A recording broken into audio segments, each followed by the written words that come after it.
So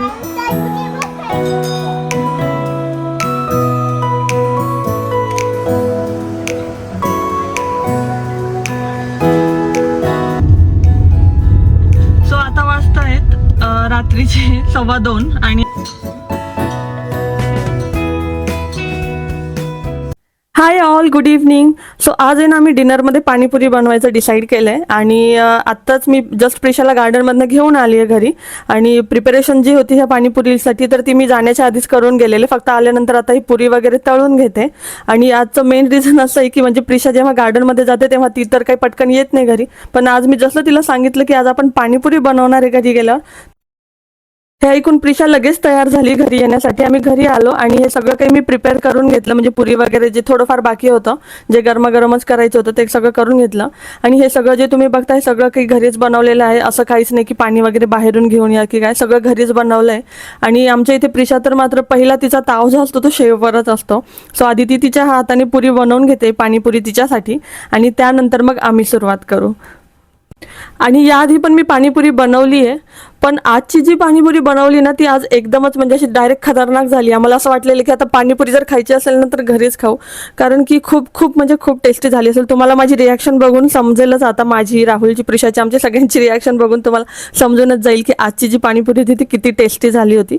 actually इथे प्रिशाला मी विचारत होते की कशी झाली, तिने सांगितलेलं पण आमच्या इथे ना TV चालू होती आणि त्या TVचा आवाज एवढा आला की त्यामध्ये प्रिशाचा जो आवाज आहे तो खूप कमी आलेला, त्यामुळे मग मी इथे व्हॉइस ओव्हरच ॲड केलं आहे. आणि मस्त आम्ही इथे मग पाणीपुरी एन्जॉय केली ॲज अ डिनर म्हणून. आणि मग नंतर प्रिशाला भेटण्यासाठी इथे प्रिशाची आत्याची मुलगी म्हणजे आरोही दिदी त्या आलेल्या होत्या. सो लेट झालेलं त्यांना येता येता, असं काही डिसाइडेड नव्हतं, म्हणजे त्यांचं फिक्स नव्हतं येणं की आज यायचं आहे की नाही, पण आता वीकेंड असल्यामुळे मग प्रिशाला भेटण्यासाठी आलेल्या त्या. सो सोबतच म्हणजे प्रिशाची दादी पण आलेली. मागच्या काही ब्लॉगमध्ये पण मी तुमच्याशी शेअर केलं होतं की म्हणजे आरोही ताई आलेल्या आमच्याकडे प्रिशाला भेटण्यासाठी, प्रिशाची दादी पण आलेली. सो आज ते आलेले आणि प्रिशाचं बघताय तुम्ही की किती जास्त धिंगाणा चालू आहे. इव्हन तर जसं तिला माहिती पडलं की त्यांना घ्यायला जायचं आहे तर तेव्हा प्रिशा पण गेलेली त्यांना घेण्यासाठी राहुल सोबत. सो आता यांचं मस्त इथे खेळणं चालू आहे. राहुल कुठे जातोय आपण? मूवी पाहिला. सो आता वाजता 10:15 रात्रीचे आणि आमचा 10:30चा शो आहे. आम्ही आता जातोय मूवी पाहण्यासाठी आणि प्रिशाला आम्ही मम्मींकडे म्हणजे तिच्या दादीकडे सोडलंय. दादाजी पण आहेत तिचे आणि आरोही पण आहे. ते आलेत म्हणूनच आम्ही आज मूवीचा प्लॅन केला. असंही आम्ही खूप दिवसांपासून विचार करत होतो जाऊ म्हणून मूवी पाहायला.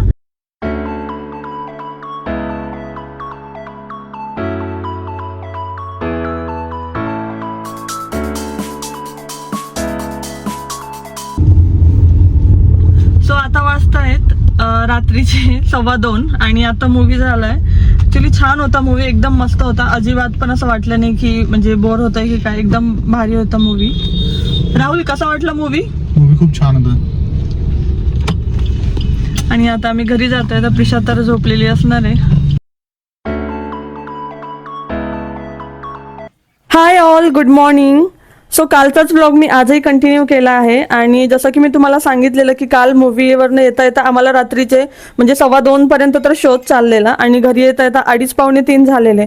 सो आल्यानंतर तर काही हे भांडे वगैरे लावणं तर पॉसिबल नव्हतं, कारण की मी जर लावायचं ट्राय जरी केलं असतं तरी आवाजाने बाकीचे घरातले उठले असते. सो म्हणून मी ते स्किप केलं काल. आणि म्हणूनच मग आज सकाळी उठल्याबरोबर म्हटलं आधी हे सगळे भांडे वॉश करून मशीनमध्ये लावून देते. असं तर हे काम मी रात्रीच करत असते झोपण्याआधी, पण काल आम्हाला म्हणजे डिनर करता करता आणि सगळं आवरता लेट झालेलं आणि वेळेवर आमचं ठरलं की आता मूवीला जायचंय, त्यामुळे मग हे जे काम होतं ते मी राहू दिलेलं, कारण की आम्हाला जाण्यासाठी लेट झालं असतं. आणि मी आता डिरेक्टली लंच झाल्यानंतरच रेकॉर्डिंग करते, कारण की म्हणजे माझ्या ऑलमोस्ट सगळ्याच ब्लॉग्समध्ये मी तुमच्यासोबत शेअर करत असते की मी लंचमध्ये काय बनवलंय. सो मला असं वाटलेलं की यावेळेस नको, कारण की प्रत्येक वेळेसच काय ना तेच दाखवणार. सो त्यामुळे यावेळेस मी ते स्किप केलं आणि मग आता लिंबू पाणी बनवते मी लंच नंतर. आणि इथे बघताय तुम्ही प्रिशाचं सारखं येऊन विचारणं चालू आहे की काय बनणं चालू आहे, काय बनवताय तुम्ही. तिला असं वाटलेलं की आज पण पाणीपुरी वगैरे बनवताय की काय, त्यामुळे ती सारखं येऊन मला विचारत होती.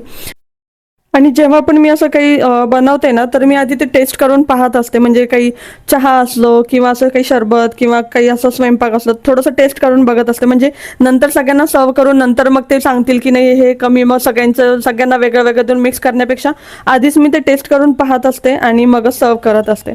सो चला तर मग याचसोबत आम्ही मस्त असा लिंबू पाणी एन्जॉय करतो आणि याचसोबत आजचा व्लॉग मी इथेच एंड करते. तुम्हाला आजचा व्लॉग कसा वाटला मला कमेंट सेक्शनमध्ये नक्की सांगा. आवडला असेल तर लाईक करा, चॅनलवर नवीन असाल तर सबस्क्राईब करा. भेटूया पुढे अशाच एका छानशा व्लॉगमध्ये. तोपर्यंत बाय.